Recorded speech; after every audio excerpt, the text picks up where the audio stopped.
Yo, I'm Sickfishsticks and thanks for clicking on my video. We've got a variety of free games coming at your beautiful face this week. Some are good, some are bad, and some are not even worth the space on your hard drive. But hey, I'll tell you what's free or free to play this week and you decide whether it's worth it or not. And starting us off, Palace of Unrest, which I think they named wrong. I think they should have named it Sickfishsticks Childhood Home Simulator 1995. Yeah, that would have been a better name. The Palace of Unrest is a short horror-themed game where you're stuck in a mansion-like property. You have to find a way to escape.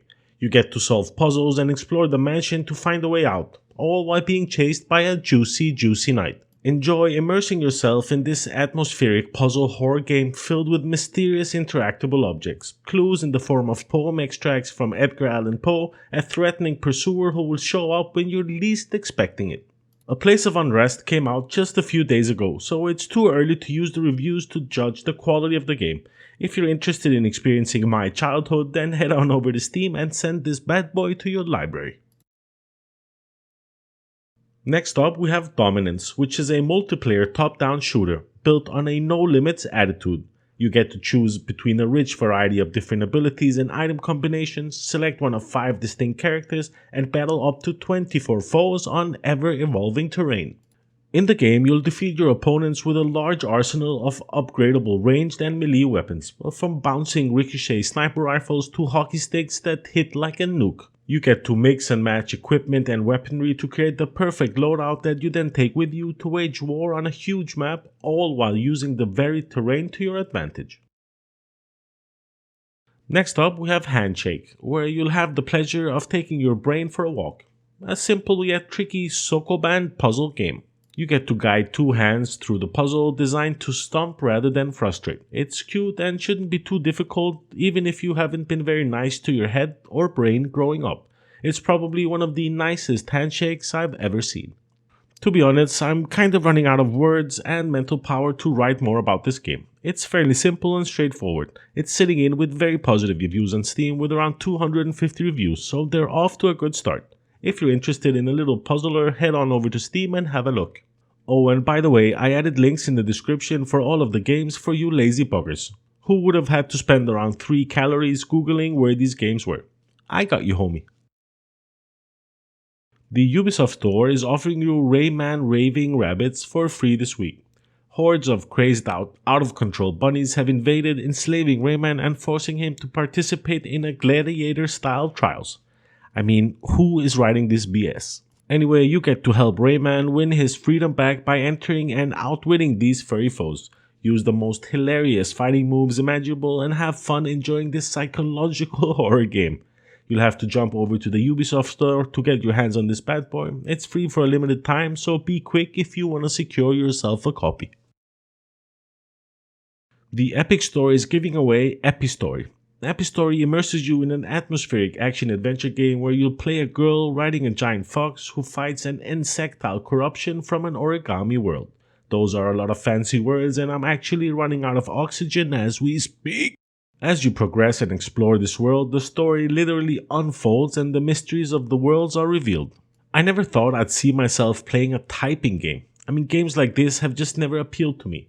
This is the typing game that kinda broke that standard for me. After all, it's got a great atmosphere and a really great narrative. The world is fairly linear, yet still large enough to not feel too small, and the story is discovered as you explore, which really makes getting invested in it so much easier.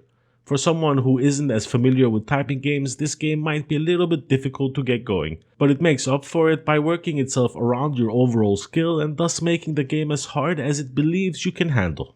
So whether you want to relax with a very atmospheric game or test your typing instincts, this is the game for you, and it's free for the next few days over on the Epic Store. Next up, we have Super Interim Story, which is a fun little adventure about working as a monster in a video game. Wear different costumes, get slain by heroes, all while getting yelled at by your boss. Perfect little world, isn't it? In fairness, this game is all about discovering the joys of working behind the scene, as an unpaid intern in the game industry. Yay! Just a heads up, it's a demo and not a free game. Well, it's free, but it's not a game. Well, it is a game, but it's a demo game. I have no idea what I'm trying to say here, so I'm just gonna stop. Super Interim is expected to be released sometime in April, so I guess it's a little teaser demo to give you an idea of what's coming. GOG is also coming in with a freebie, Haven Park. Cute, isn't it? You get to be Flint, who is doing his best to keep his grandma's park up and running and making it a place for campers to enjoy. Learn the campers' wishes and build whatever their hearts desire to attract even more quirky characters and look forward to whimsical conversations and quests. It feels a lot like the game A Short Hike, if you know that one, just with a bit of management elements built into it.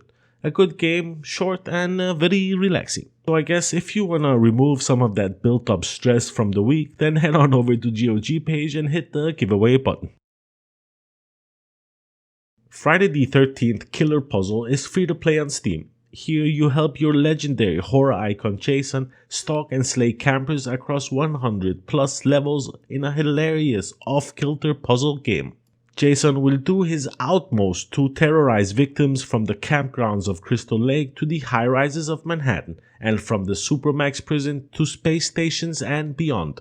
I don't really have a lot of experience with this game, so I don't really know if it's good or not, but it's free and hence it's in today's video, so you can tell me if it's good or not. Last but not least, Kill the Pill. I don't really understand why people make these kinds of games. It could also be my boomer brain that's just outdated. It's most likely that. Anyway, in Kill a Pill, you kill pills. As many as you can, and that's about it, I guess. Well, Kill Pill is a simple arena shooter game where you shoot pills that randomly spawn around the map. There are 4 types of power-ups that you can get. Speed, which is the red one, jump, which is the blue one, automatic firing, which is the green one, and collateral damage, which is a purple one. And the basics of it is that each kill is 1 point added to your score, high scores are saved between each session, and off you go. Rinse and repeat, then rinse and repeat. In fairness, all you need to do is kill the pills. Shoot your way to a new high score while collecting power-ups to shake things up. I guess it's all about shooting pills for points and avoiding pills to stay alive. Just like in real life. Each to their own, I guess. You might be wondering why I didn't upload a video this week. I usually upload once or twice, but this week I actually had a business trip with my boss. We were going to Oslo Airport. As soon as I got off the plane, this drug dog, I think they're called, went crazy, as if he was like my lover that I hadn't seen for years, and he, you've seen these videos where dogs don't see their owners for a long time and come running like that. Well, this dog decided to do the same to me, and you can imagine the embarrassment when the police jumped me. Where are you going? Where did you come from? What do you have in your bag? How long are you staying here? Have you been to Colombia, Morocco, Spain, or any of the above? It took me around 10 to 15 minutes to convince the wankers that I was actually in Oslo to work and not sell drugis. And you know what the worst part is? My boss hasn't looked at me the same ever since. Luckily, I didn't have anything with me, so I called it a false positive, but the cop didn't really believe me. I bet both the dog and the cop are really disappointed they didn't get their hands on me. Anyway, I thought it was a fun story. I wanted to let you know. And that's pretty much all I had for you in this one. Thanks a lot for watching the video. Thumbs up if you liked it. Thumbs down if you didn't. Subscribe if you haven't. Like, why not? Did I say thanks a lot for watching? I think I did. That's pretty much it. Peace.